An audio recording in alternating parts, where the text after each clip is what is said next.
জবাব দেবে? রাষ্ট্রের প্রশাসন তারা জবাব দেবে না? আজকে করে দুর্নীতিতে অর্থোপেডিক ইমপ্ল্যান্টের যে দুর্নীতি আছে তার জন্য এখানকার এমপি নিজে কমপ্লেন করেছেন। সেই কমপ্লেনের এগেন্স্টে কি কাজ হলো? তিনি তো একটি নির্দিষ্ট রাজনৈতিক দল থেকে বিলং করেন, সরকার পক্ষের থেকে পশ্চিমবঙ্গের রাজ্যের। তার অভিযোগের ভিত্তিতে কি হলো তারপর?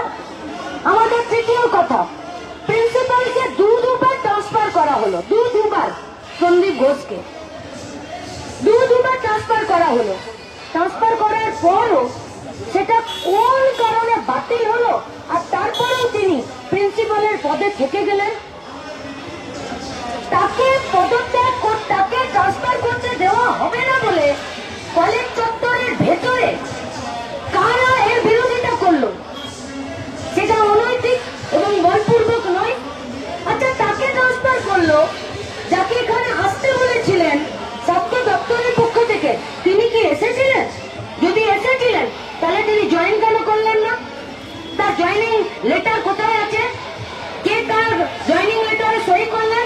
আর তিনি যদি জয়েনিং লেটার জমা করতে না পারলেন, সই না করতে পারলেন, তাহলে কেন পারলেন না? কারণ যে ঘরটাতে বসে তিনি চার্জ হ্যান্ডওভার নেবেন সেই ঘরটাই তালা বন্ধ করে রেখে দিয়েছে, দিলেন না তাকে। নির্দিষ্ট সময়ের মধ্যে সেই নতুন প্রিন্সিপাল আরজি করার ড্রাইভার তার চার্জ সামলাতে পারলেন না, নিতে পারলেন না, তাকে আবার ফেরত যেতে হলো। আবার তার ট্রান্সফার হলো সন্দীপ ঘোষের, কিন্তু সেই একই কাণ্ড হলো না। কেন? জবাব দেবে না?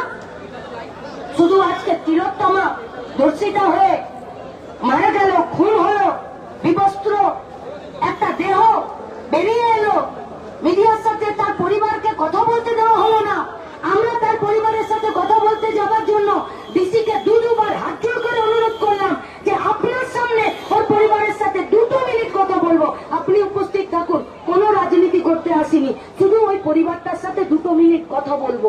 বললেন পরিবার যা চেয়েছে সেই অনুযায়ী হচ্ছে, আপনি ওনার বাড়ি চলে যান। ওনার বাড়ি মনে হচ্ছে কোন দুশ্মন দেশের বর্ডারে দাঁড়িয়ে আছে কিনা বুঝতে পারছি না। পানিহাটির তার বাড়িটা চারিদিকে পুলিশ দিয়ে ঘিরিয়ে দিল। সেখানকার কাউন্সিলর শাসক দলের শ্মশানে দায়িত্ববান কাউন্সিলরের ভূমিকা পালন করলেন, যতক্ষণ না বডিটা পুড়ে ছাই হলো আর শেষ পর্যন্ত তাকে সেখানে জল না ঢালা হলো। কাউন্সিলর দায়িত্বের সাথে তার নিজের যে দায়িত্ব সেই দায়িত্ব পালন করলেন। কে দিল দায়িত্ব ডেড বডিটা পুড়িয়ে দেবার? কিসের জন্য?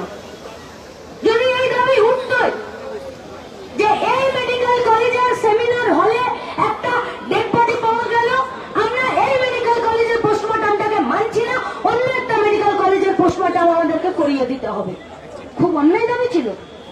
আচ্ছা, ভয় কিসের? কিসের ভয়? যদি সঠিক পোস্টমর্টম রিপোর্ট বেরিয়েছে তাহলে এখানেও যা বেরোবে ওখানেও তো তাই বেরোবে, ভয়ের তো কোনো ব্যাপার ছিল না। তাহলে তড়ি ঘড়ি বিরাট পুলিশি ঘেরা টোপে একটা পোস্টমর্টম রিপোর্ট বের করে দিয়ে ডেড বডিটাকে চালিয়ে দেওয়াটাই কি ডিসি সাহেবের একমাত্র কাজ ছিল? টালা থানার একমাত্র কাজ ছিল?